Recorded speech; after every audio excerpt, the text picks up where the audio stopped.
Hi, my name is Melissa, and today's video that I'm going to be talking about is Black Swan. So, for this movie, I had chosen it deals with a girl named Nina. She is a ballerina that has dedicated her life to being a ballerina and nothing else than that. She is very innocent and pure, and this is how she starts out. Some of her background is that her mother is very, very controlling. She used to be a ballerina, but since she was pregnant with Nina, she had to stop doing that role, and because of that, she kind of portrays that her inability to be a ballerina anymore into Nina and pushes her and pushes her and pushes her.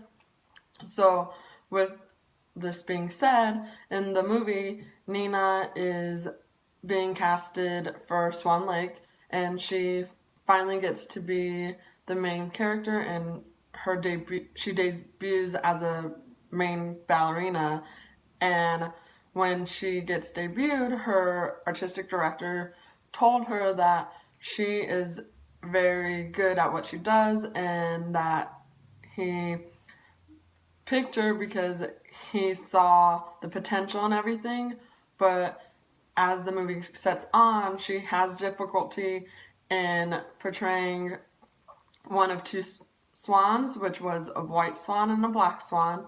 The white swan portrays innocence, purity, and just overall, like, serenity and all that.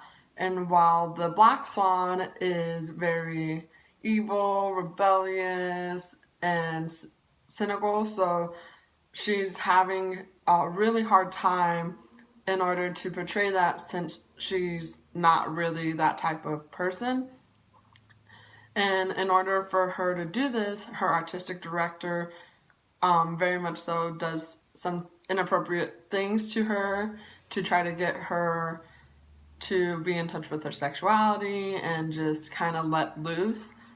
As that being said, she confines to one of the other ballerinas, which is Lily, and she is basically the black swan opposed to how Nina is, which is the white swan. And so Lily is trying to Nina's trying to get some of what Lily is out of herself so that she can play the black swan very well. As that is being said, Nina is losing herself mentally, and later on in this presentation, I will show a couple videos of what she is. And so, as that is being said, Lily starts, like I said, as being a pure person, but she starts seeing herself and is basically hallucinating and having delusions about herself and about Lily and how she is trying to come after her when in reality that's not what's happening at all. Nina is just basically eating herself alive in the sense that she's hallucinating so many things that's not what's actual going on in her real life. As that being said, you see kind of the black swan come out of Nina, and this at the end helps her, but ultimately she loses herself because of her disorder and how she goes from innocent to evil. She essentially kind of kills herself at the end because of trying to portray herself and not getting the help that she needs. So, like I said, she has a disorder, and I came to deem her as a schizophrenic with an eating disorder, which is anorexia. In the movie, you just see a lot of clips of her not being in touch with reality, that she sometimes can't verbally express what she's feeling or saw or anything, and like her hallucinations and delusions get in the way of her being a performer and being very there with the group.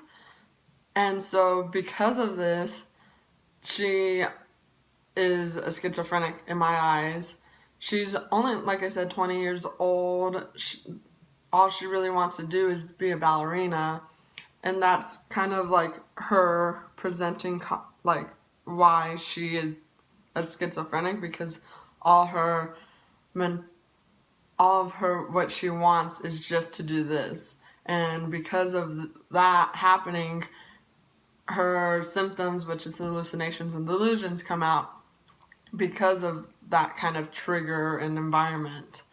And as I said before, she's an anorexic. In the movie, you see her basically just being very happy when she loses weight. And as a ballerina, she's already tiny enough. And when she went for her final dress, she lost weight, and her stylist told her, and she kind of was happy about it. And she also like just wants to be skinny. You can see in one of the scenes that I will show you, her mom buys her a cake for a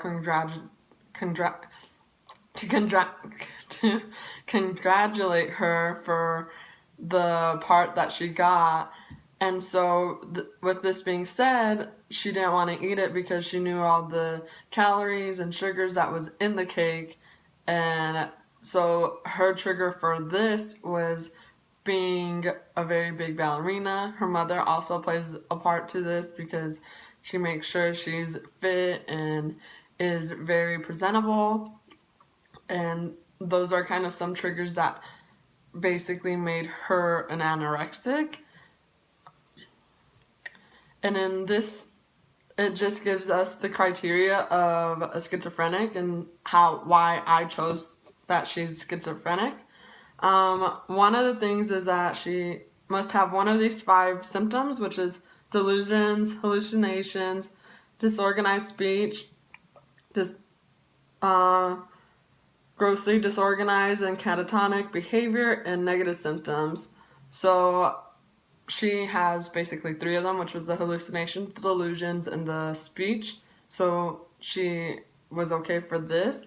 Another criteria that she needed was an onset of disturbance, level of functioning, one or more major areas such as work, interpersonal life, self-care. So because her work is all about ballerina, she was having a hard time with just being a ballerina and doing what she needed to do. So that's why I accepted that as one of her symptoms as well, and why she fits that. The third one is disturbance for at least 6 months. So in this movie, it really doesn't have a time frame, but I'm going to go ahead and just assume that the time frame is pretty expanded just because of all the events going on. And I know in order to prepare for a type of dance like that, it does take a while, and it's not over like a month time or so. But so for me, I just assumed through this time frame that that's what I accepted. Another thing she needs is a schizoaffective disorder, and depressive or bipolar disorder with psychotic features have been ruled out. So basically she fits that. With the other thing that she needs is a disturbance is not attributed to psychological effects of substances. She never once used anything, so any type of drug. I mean, in the movie she is shown using a drug, but that was way after all her symptoms and everything, and I think that just was kind of like to help her get loose and just portray as the Black Swan. So that's not what I felt that was not gonna deem her from this criteria. And the last thing that she needs is history of autistic spectrum disorder or communicative disorder of childhood onset.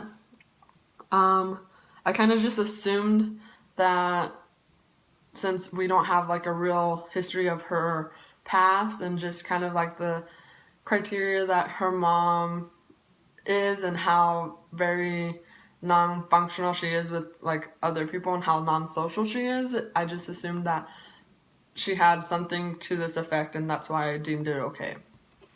And for anorexia nervosa, these are the kind of symptoms that she needs in order to, the criteria she needs in order to be that. And the first one says energy intake relative to requirements leading to significantly low body weight in the context of age, sex, developmental, and physical health. So basically, her body weight I thought was very, very thin just because, yes, she is a ballerina, but like I said, in some of the scenes you can tell that she was getting very skinny just due to the lack of eating and everything like that.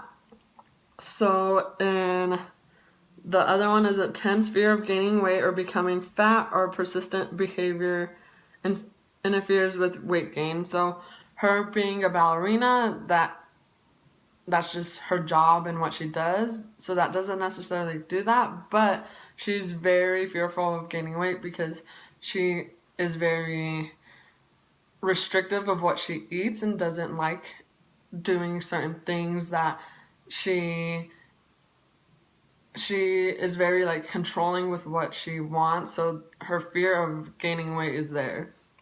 And the last thing that she needs is a disturbance in the way in which one's body weight or shape is experienced.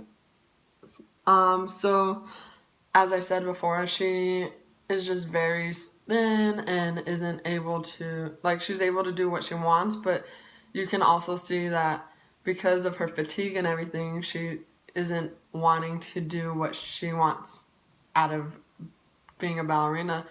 I can see this just anorexia being like right now what she has is just like the pre-signs of everything, but if let's say the movie continued, I feel like she would be super thin and wouldn't be able to do what she needs to do out of her work.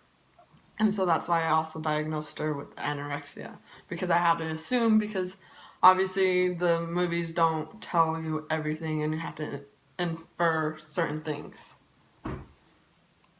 So some psychological topic areas that influenced her being the way she is was, one, definitely her family dysfunction. Her mother was super controlling and was all about being a ballerina and nothing other than that. So that played a part to her triggers in being schizophrenic and also anorexic mostly, just because of her basically beating her down if she didn't do a certain thing right, and then she also just didn't have any social life, so that's what kind of played a part to it. Another thing was her personality. In Nina's case, I just see her as like a little innocent girl versus like a grown woman, since she is in her 20s. She's very pure, doesn't really know much because of how she is. She's very quiet, but once the movie goes on, you can see her personality change quickly just because of her symptoms and everything with schizophrenia. And then the last thing was social relationships. So like I said before, she doesn't have any social relationships really. The only other person other than her mother was basically just some of the ballerinas, which was just basically Lily, and she barely met her that year. So her social relationships were not there, and that's why it played an effect to all the symptoms just activating quickly. So here's a couple clips that I will be showing you. Give me one moment.